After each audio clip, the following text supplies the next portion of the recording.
My goodness.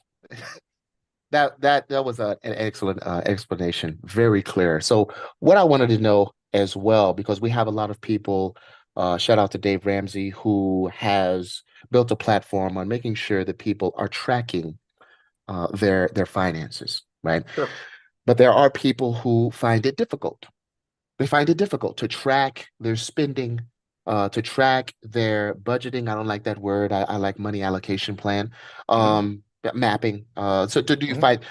finding it difficult to track and to have that money allocation plan with their current banking system, how they usually do banking, right? Okay. What would be a solution to that if they are having trouble tracking, if you're having trouble budgeting, if you're having these these difficulties, these challenges with your current banking system, is that something that they're just going to need to get good at, or is there something that that automated velocity banking solution can help them out with? Got it. Because I Well, don't know about you, man, but I know that difficulty, when it's difficult, my brain tends to do this number. you're not the Let only me go one. somewhere else. I'm pretty sure Right. there's something fundamentally common to the human experience. So I'd say a couple things about that. First, just to piggyback on your first statement. First, I've met Dave a couple of times. We've had a meal together. I've done an interview with him, and I may not subscribe respectfully fully to his ideology. Not that fundamentally there are not some valuable things there. I will certainly acknowledge that there is. But to disavow that for all the negatives that come with technology, like do I wish my 14-year-old daughter was on social media? No, I do not. Okay, there's plenty of negatives that are unknown that we're probably just now seeing with a lot of technology. But also, we're not going backwards. And whether we like it or not, it wasn't that long ago where your only way to get around town was a horse and buggy. Now, I still like a horse and buggy if I'm traveling somewhere and it's a very, ambionic experience. Great, cool. You're taking a little horse and buggy. It's cool. But it's not going to get me somewhere faster than my car on the highway, right? So it's all a Right. matter. And a compass is a useful tool if you're lost in the woods, and maps are great. But I don't think there's anybody listening to this or watching this right now that is going to throw their GPS out the window and go back to using a paper map, because GPS is a digitized version of a map incorporating the geometry into it, yet it uses technology for navigation. Nobody's going to go backwards. So again, I really acknowledge him for the fact that he brings more awareness to getting out of debt. I'm going to give anybody credit for that. On the other hand, turning a blind eye to the fact that we actually have now technology that we can use to increase the opportunity and the likelihood that people using certain ideologies can be successful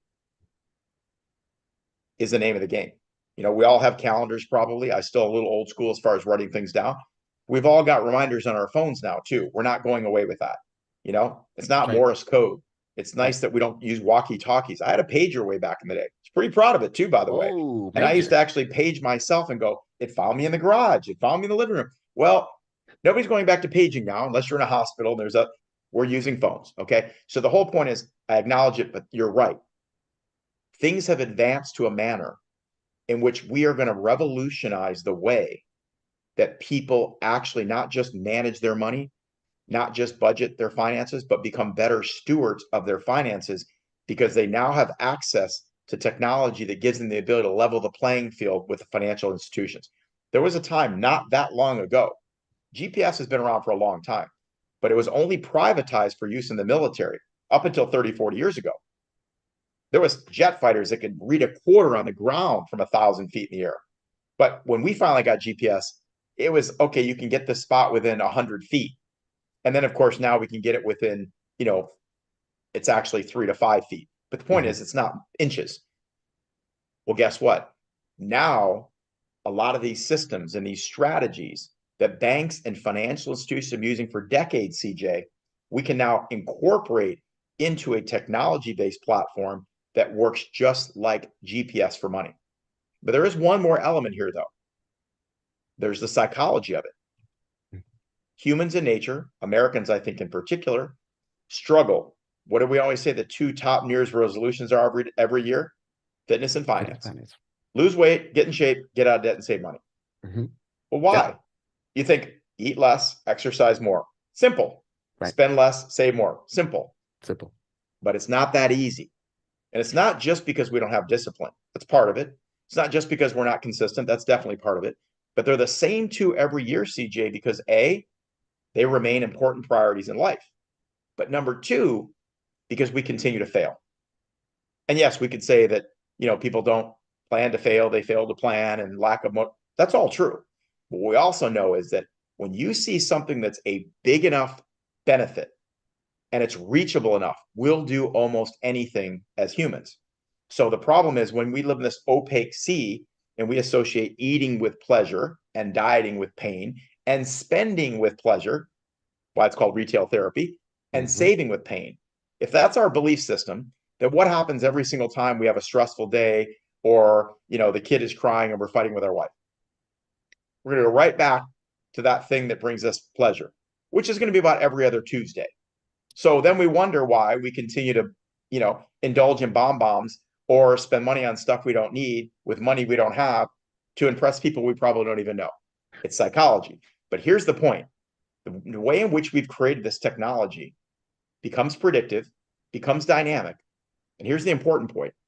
It actually becomes a behavioral modification process because the reality is, and I've said this before, if this was a magic fork, I know it's not, and if I ever figure this out, CJ, I love you, but we won't know each other anymore because you're going to call me, but it's going to be long distance. I'm going to be on an island somewhere. Okay. But if I have this magic fork and every single time I took a bite of food, it would tell me exactly how many calories that bite of food was. And then I could turn it around on the backside. It would show me a picture of exactly what I'm going to look like 90 days from now if I continue to eat that way. Now, I might like that chocolate cake and I might have one piece, but I'm not going to have five because in real time, I'm given the ability to have some foresight into exactly the impact of what I just did 30 seconds ago. Imagine if we could do that for money. Imagine if you could know 5 or 10 years from now the consequences of what you did right now. Because in GPS, it works that way, right? If Yeah. you miss your turn when it says turn right in 200 feet and you don't do it, what does the system do? Congratulations, CJ. You just added 6.3 minutes and 4.1 miles to your destination. What if we could do that to money? Because guess what? The number one flaw in traditional financial planning, and I know I've done it, I own this responsibility, is that we act like, even though we know it's not true, we act like everybody's income is going to stay exactly the same no matter what. And all the expenses are going to stay the same. And we'll do a financial update once a year. Do you know how often finances change in the average family? Every other week, Mm, because the car broke down. We that's need a right. new refrigerator. The kid needs braces. And so even if you're a salaried employee, you could get laid off. Your income could drop. You could get a bonus. You get some sort of other tax refund. But you know what really changed all the time? Expenses. Not just because Expenses. of cost of living, not just because of inflation, That's because right. life happens, Yeah. tragedies happen, unexpected things happen. So Yep. how do we adjust to that? We figure it out with your car. Right. GPS doesn't care who's driving, doesn't care where you're going, and doesn't care what vehicle you have. You could be walking, you could take a bus, you could take, it doesn't care. Its focus is how do I get you to the quickest point to your destination? What if we could do that financially? What if we could do that for the average family's finances? And we could say in real time, you're able to understand the impact of what you may or may not do instantly. And now you know the long-term impact of exactly what's going to happen, how it's going to change your ETA, or in this case, your estimated time of getting out of debt or being financially free. Just imagine the power of what that could do. And that's really what we've been able to to actually level the playing field and let the average person bank like a bank at the push of a button. Wow. So, this all this sounds too good to be true, but I got the system. I know it's true. There are people listening to us right now. They know it's true. And what we're wondering is once you have the financial tools and the resources, right? Mm-hmm.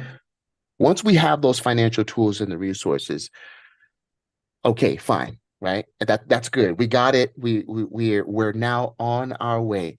But what if we lack access to the financial tools and resources that would make it possible for us to look at what the action today will cost us a year from now, 2 years from now, 3 years Mhm. from now?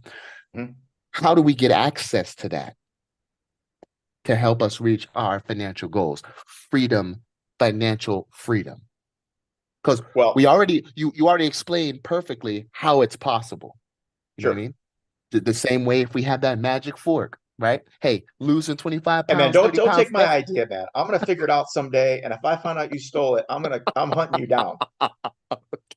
hey, fair enough, fair enough. Y'all heard it here live for the first Right, time, that's okay? right. Live. He's serious. So look, we don't know on the fitness side, but we know on the finance side that that is possible. Yeah. But how do we access that, right? All right, good question. All right. So first I'm gonna say, listen, I 100% understand this, and I've heard it many times. People say, "Oh, it sounds too good to be true." My answer to that is two things. It's good, it's true, and we can prove it because it is math. It's not magic, right?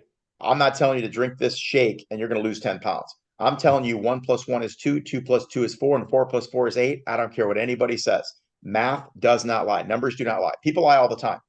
So that's number one. Number two, what we're currently doing in most cases, or what we've been taught to do or conditioned to believe, should actually be too bad to be true, but it's not. When somebody thinks they've got a 3, 4, or 5% mortgage, they're like, well, yes, historically very low. And we're like, oh, let's peel back the onion a little bit and let's evaluate what your total interest percentage is, how much interest volume. And they're like, wait a minute, how could it be 64%, 71%? Because that's what you're really paying. And so the whole focus is, why is that not too bad to be true? It's only been the last handful of years where banks even disclosed that. Used to just be the truth in lending statement. Here's your APR. Note rate is what your payment's based on. APR is your annual percentage yield. It's all the cost loaded into an interest rate for disclosure purposes. But then they show you're going to pay back 1.5, 2 times the amount of the debt. But people kind of, oh, okay, that's a lot, but I'm never going to live there that long. Now that they show the tip, that total interest percentage, they're seeing how much that is actually costing them in terms of percentage. So when you say I'm going to make a payment and 60, 70, 80% of what I just paid goes totally to interest that I'll never see and touch again, whoo, that gets high. Okay. So here's the Right. key. We've made this accessible to just about everybody. Two caveats. It's not magic, it's math, right? So it's not magic fairy dust. If there's somebody that owns a home, great. We've got a solution for you. If somebody doesn't own a home, we have a solution for you. If you're somebody that owns 99 properties, we've got a solution for you.